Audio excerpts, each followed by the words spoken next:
तो कल हम लोगों ने फिजिक्स का थोड़ा इंट्रोडक्शन देखा, तो आज हम इसमें और देखेंगे फिजिक्स का थोड़ा, कल का रिपीट करते हैं। तो फिजिक्स क्या है? Physics is a branch of science which deals with the study of matter, है ना। तो वो था, और मेजर देम, उस चीज को हम कैसे क्या मेजर कर सकते हैं वो सब हम फिजिक्स में देखते हैं। तो फिजिक्स में क्या था? Physics is a quantitative science. Physics क्या था? Physics is a quantitative science. Physics is a quantitative science,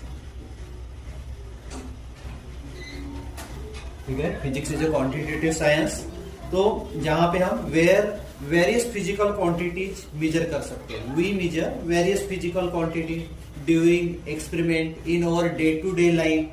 तो we need to measure number of quantities.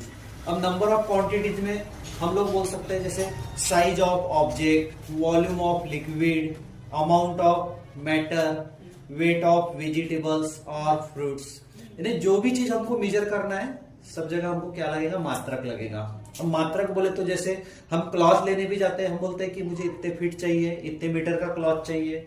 कोई सब्सटेंस भी लेने जाते हैं, मुझे 1 kg में चाहिए। कोई लिक्विड भी लेने जाते हैं, 1 लीटर चाहिए, 2 लीटर चाहिए। ऐसे कुछ हम उसको रिप्रेजेंट करते हैं, तब जाके हमको मतलब हम लोग परचेस कर पाते हैं। तो ये मेजरमेंट की वजह से हम लोगों की जो लाइफ है एक इजी हो चुकी है। तो इसमें measurement always involve comparison with standard measuring unit, ठीक है, विच इज इंटरनेशनली एक्सेप्टेड। तो इसमें अब सिस्टम ऑफ यूनिट आता है। तो सिस्टम ऑफ यूनिट, अब आप लोगों को सबको पता है सिस्टम ऑफ यूनिट्स। जैसे हम कुछ चीज मेजर करते हैं सेंटीमीटर में, कहीं मेजर करते हैं ग्राम में, कहीं मेजर करते हैं केजी में, ठीक है। फिर यही अगर सेंटीमीटर को हम मीटर में भी कर सकते हैं, फीट में भी कर सकते हैं।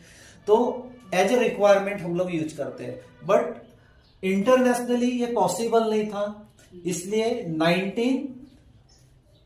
19 कब हुआ था? 1965 में पहली बार किया था। 1971 में फिर कॉन्फ्रेंस हुआ था, इंटरनेशनली कॉन्फ्रेंस। तो उसमें जो सिस्टम ऑफ यूनिट्स का जो चला था, तो सबसे पहले था सीजीएस सिस्टम। तो सीजीएस सिस्टम क्या था? Centimetre gram second. CGS system था सेंटीमीटर ग्राम सेकंड। फिर था एमकेएस, फिर था एफपीएस। तो सीजीएस में था सेंटीमीटर ग्राम सेकंड। एमकेएस में था मीटर किलोग्राम सेकंड, और एफपीएस में था फुट पाउंड सेकंड। तो इंटरनेशनली ये सब चीजें मेजर करने में बहुत डिफिकल्टी हो रही थी। तो 1975 में कॉन्फ्रेंस हुआ। ऐसे 1965 से चालू हो चुका था। तो वो 65 में जो कॉन्फ्रेंस हुआ था, ये सब मेजरमेंट को और ये सारे फंडामेंटल क्वांटिटी को ध्यान में रखते हुए, और खास करके 3 physical basic quantity, length, mass, time, और ज्यादातर वेट के बेस पे इसको कॉन्फ्रेंस को सक्सेस किया गया। और ये सिस्टम ऑफ यूनिट को नाम दिया गया एसआई सिस्टम। एसआई सिस्टम जो कैसे हुआ? एस्टेब्लिश हुआ system internationally, system of international या फिर इंटरनेशनल सिस्टम। तो ये था सिस्टम ऑफ यूनिट। तो फर्स्ट सिस्टम सीजीएस था, दूसरा था एमकेएस, फिर था एफपीएस। तो were use extensively till recently. तो इन 1971 14th कॉन्फ्रेंस हुआ था। 1971 में जो कॉन्फ्रेंस हुआ था वो कौन सा था? 14th कॉन्फ्रेंस हुआ था, और उसमें ये एसआई सिस्टम को लागू किया गया। तो अब यहां पे एसआई सिस्टम में 3 सिस्टम है, और 3 सिस्टम के बाद जो हमने ये किए थे, अब जो 7 फंडामेंटल क्वांटिटीज थे। अब 7 फंडामेंटल क्वांटिटीज आप सब लोगों को पता है, 7 फंडामेंटल क्वांटिटीज। तो उसको हम फंडामेंटल क्वांटिटीज भी बोल सकते हैं। फंडामेंटल क्वांटिटीज, या फिर physical quantity। ऑन रिकॉर्डिंग वो 2 मिनट में ही हो जाता, चल रहता है। स्क्रीन टाइम बढ़ा दो ना। ठीक है, तो फंडामेंटल क्वांटिटीज, तो लेंथ, मास, टाइम, ये 3 फंडामेंटल क्वांटिटी। फिर इसके अलावा कौन कौन सा था? टेम्परेचर,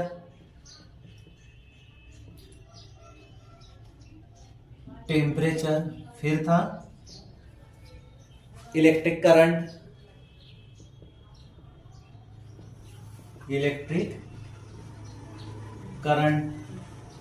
फिर क्या था? इलेक्ट्रिक करंट था, ल्यूमिनस इंटेंसिटी और amount of substance. Luminous intensity और था अमाउंट ऑफ सब्सटेंस,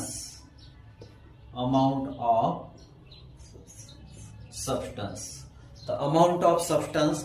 तो फंडामेंटल क्वांटिटीज, अब यहां पे हम लोगों ने लिखा है लेंथ, तो लेंथ को हम एक बेसिक इसमें इसको सिंबॉलिकली दिखाते हैं। लेंथ बोले तो यल, इसको यम से दिखाते हैं, टाइम को टी से दिखाते हैं, टेम्परेचर को टी से दिखाते हैं, इलेक्ट्रिक करंट को आई से दिखाते हैं, इंटेंसिटी को भी आई से भी दिखाते हैं। ठीक है, अमाउंट ऑफ सब्सटेंस। तो हम पहले यहाँ पे बात करते हैं एसआई यूनिट की, जो 1971 में जो 14th कॉन्फ्रेंस हुआ था, तो वहां पे जो डिसाइड हुआ था, तो सभी के ये फंडामेंटल क्वांटिटी के एसआई यूनिट। तो अब लेंथ को रिप्रेजेंट किया गया मीटर से, इसका यूनिट था मीटर। तो इसको सिंबॉलिकली हम रिप्रेजेंट करते हैं यम से, मीटर से यम। फिर मास, अब मास बोले तो ये वेट वाली चीज आ गई, जहां पे हम गिनते हैं जो भी, तो किलोग्राम आ जाएगा, तो यहां पे आ जाएगा किलोग्राम, तो ये हो जाएगा केजी। यहां हम सिंबल्स लिख देते हैं। ठीक है, तो किलोग्राम। और फिर था टाइम, इसके लिए नॉर्मल कॉमन यूनिट है जिसको हम बोलते हैं सेकंड, और जिसको रिप्रेजेंट करते हैं यस से। टेम्परेचर को रिप्रेजेंट करा गया केल्विन से, केल्विन सिंबॉलिकली के से रिप्रेजेंट करते हैं। इलेक्ट्रिक करंट को एम्पियर से, एम्पियर, तो उसको सिंबॉलिकली कैपिटल ए से रिप्रेजेंट किया गया, तो ये हो गया। फिर ल्यूमिनस इंटेंसिटी, इसका यूनिट है एसआई यूनिट कैंडेला, और इसको रिप्रेजेंट करे थे हम लोगों ने सीडी से। और अमाउंट ऑफ सब्सटेंस एक केमिस्ट्री का पार्ट है, फिर भी इसको, इसका यूनिट है मोल, और इसको सिंबॉलिकली रिप्रेजेंट करते हैं एमओएल, मोल से। ठीक है, तो ये थे fundamental quantities and their units, तो और उनके सिंबल्स। तो length, mass, time, temperature, electric current, luminous intensity, amount of substance, तो ये है पूरे फंडामेंटल क्वांटिटी जो बहुत इंपॉर्टेंट है। तो physical quantity which do not depend on any other physical quantity for their measurement. अब इसका मीनिंग क्या है? जो फिजिकल क्वांटिटी कोई अदर क्वांटिटी पे डिपेंड नहीं है, वो होगी फंडामेंटल क्वांटिटी। जैसे हम लोगों ने कल सिर्फ क्वांटिटी की बात किए थे, अब यहाँ पे क्वांटिटी, फंडामेंटल क्वांटिटी के 2 टाइप होते हैं। तो ऐसे फिजिकल क्वांटिटी के 2 टाइप होते हैं, एक फंडामेंटल क्वांटिटी और एक डिराइव्ड क्वांटिटी। तो फंडामेंटल क्वांटिटी क्या होती है? जो क्वांटिटी किसी के ऊपर डिपेंड नहीं है। अब जैसे यहाँ लेंथ, सिंपल सी बात है, लेंथ से किस मास का कोई रिलेशन नहीं है, मास का टाइम से कोई ये नहीं, बस लेंथ एक क्वांटिटी है, उसका यूनिट मीटर है, मास एक क्वांटिटी है, उसका यूनिट किलोग्राम है। ठीक है, इस प्रकार। तो सेम टाइम का, तो ये होता है फंडामेंटल क्वांटिटी। तो जो physical quantity do not depend on any other physical quantity, उसको बोलते हैं फंडामेंटल क्वांटिटी। तो 7 फंडामेंटल क्वांटिटीज है, length, mass, time, temperature, electric current, luminous intensity, amount of substance. तो ये है। फिर इसी में फंडामेंटल क्वांटिटी के बाद एक क्वांटिटी, इसी का जो टाइप है वो होता है डिराइव क्वांटिटी। तो डिराइव क्वांटिटी क्या होता है?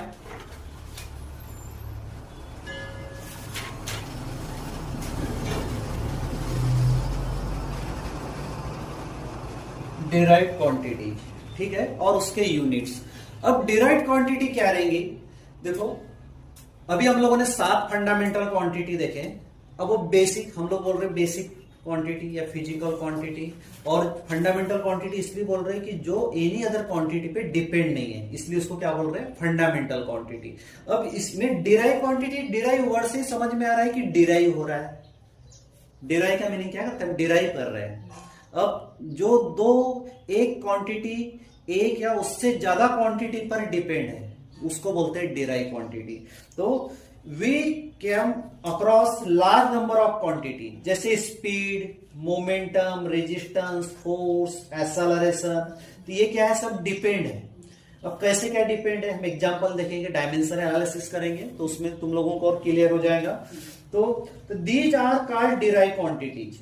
तो कैसे, तो एक्सप्रेस हो रहा है अदर क्वांटिटीज में। जैसे अब हम स्पीड की अगर बात करें तो अब देखो यहां पे ये स्पीड है जिसको हम v बोलते हैं। इसका अगर फार्मूला अगर हम लिखते हैं तो distance upon time, distance upon time.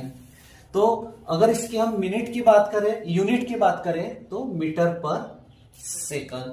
तो यहां पे देख रहे हो एक से ज्यादा क्वांटिटी आ रही है, एक से ज्यादा क्वांटिटी आ रही है। अब तुम बोलोगे कैसे, अब ये डिस्टेंस मेजर रिप्रेजेंट करेगा लेंथ और ये रिप्रेजेंट करेगा टाइम, बोले तो सेकंड, ठीक है। तो अब यहां देखो दो क्वांटिटी आ रही है, एक आ रहा है लेंथ और एक आ रहा है टाइम। तो यहां पे हम बोल सकते हैं, क्या बोल सकते हैं, यहां सीधे बोल सकते हैं विच डिपेंड ऑन सम और ऑल अदर क्वांटिटीज। देखो यहां पे डिस्टेंस टाइम पे डिपेंड है स्पीड के लिए, तो ये क्या होगी, डिराइव क्वांटिटी। जैसे बहुत से, जैसे अगर हम फोर्स के एग्जांपल लिए, अब फोर्स ये डिराइव क्वांटिटी है। अब क्यों, क्योंकि फोर्स कहां से आया है, फोर्स आया है मास इंटू एक्सेलरेशन से। फोर्स कहां से आया है, मास इंटू एक्सेलरेशन से आया है।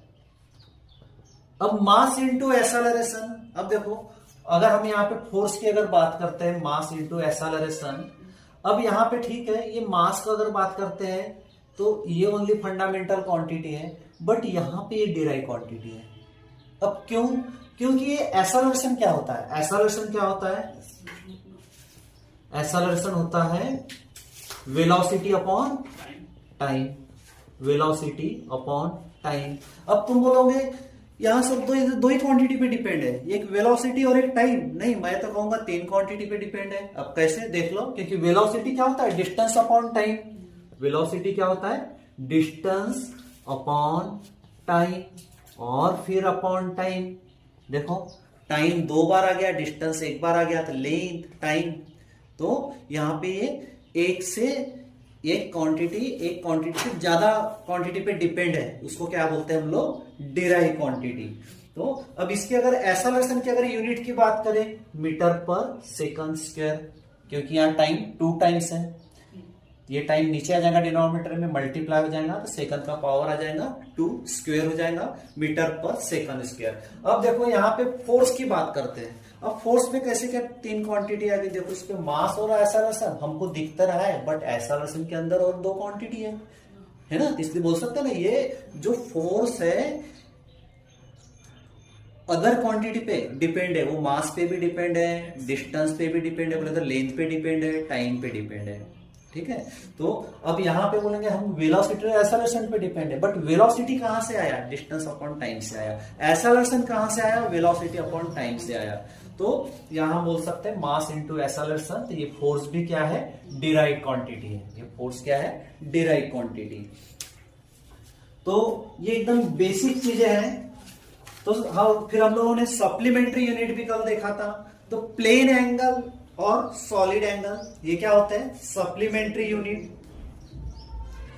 तो सप्लीमेंट्री यूनिट में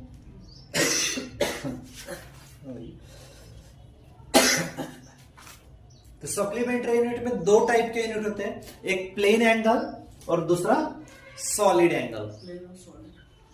तो प्लेन एंगल को हमने कैसे डिनोट किए थे, डी थीटा से। तो ये था प्लेन एंगल, ये क्या है, सप्लीमेंट्री यूनिट्स। क्या है ये, सप्लीमेंट्री यूनिट्स।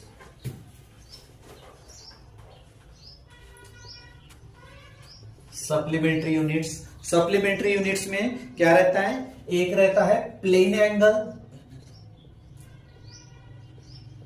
जिसको हम डी थीटा से रिप्रेजेंट करते हैं, और दूसरा रहता है सॉलिड एंगल, इसको हम कैसे रिप्रेजेंट करते हैं, डी ओम से। तो अब यहां पे सिंपल से अगर बात करें प्लेन, अब जो हमको एकदम इजीली दिख रही है, तो प्लेन बोले तो टू डायमेंशनल, हम एक नॉर्मल इसमें बोल सकते हैं, ये है टू डायमेंशनल जिसको हम 2D बोलते हैं, और ये सॉलिड एंगल बोले तो 3 डायमेंशनल जिसको हम 3D बोलते हैं। तो अगर यहां पे हम देखेंगे तो खाली हमको 2 पैरामीटर्स दिखेंगे, और यहां देखे तो हमको पूरा 3 डायमेंशनल भी दिखेगा।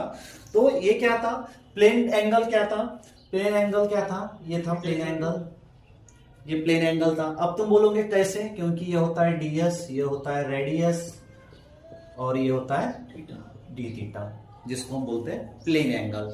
अब plane angle it is the ratio of length of an arc of a circle to the radius of the circle. अब आर्क बोले तो यहाँ कंपास रख रहे, ये हो गया आर्क, ये हो गया length of the radius, sorry क्या था, it is the ratio of length of an arc of a circle to the radius of the circle, this is known as plane angle. फिर दूसरा था सॉलिड एंगल। अगर हम solid angle की बात करें, जैसे था ये प्लेन एंगल, तो यहां पे एक सेंटर पॉइंट O है, और मान लो ये सॉलिड है, ठीक है, और यहां पे अब ये इधर एक फेस है।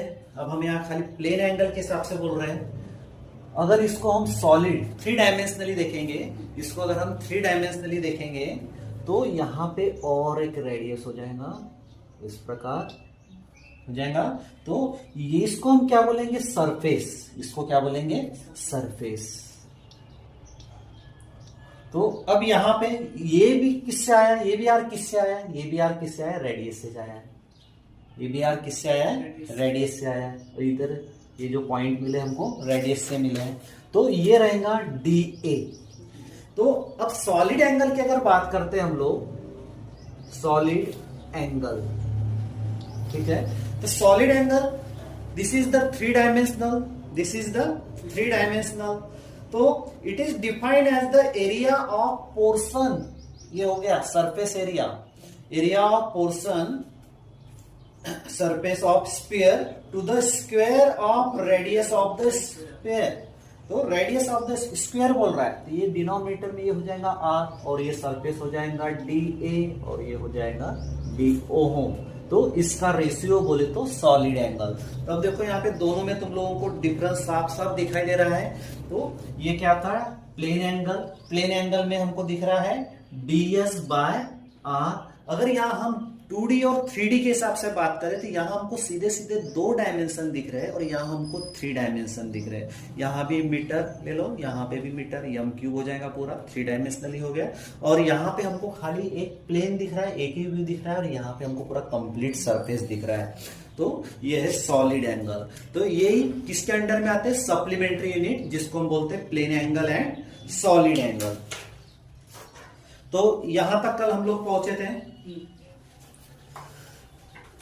तो एकदम ये बेसिक चीज है।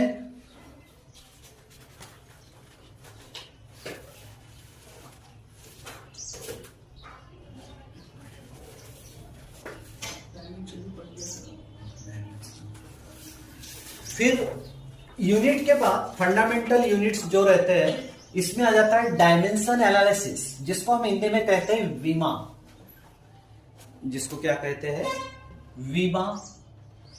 और वीमा को ही कहा जाता है डायमेंशनल एनालिसिस।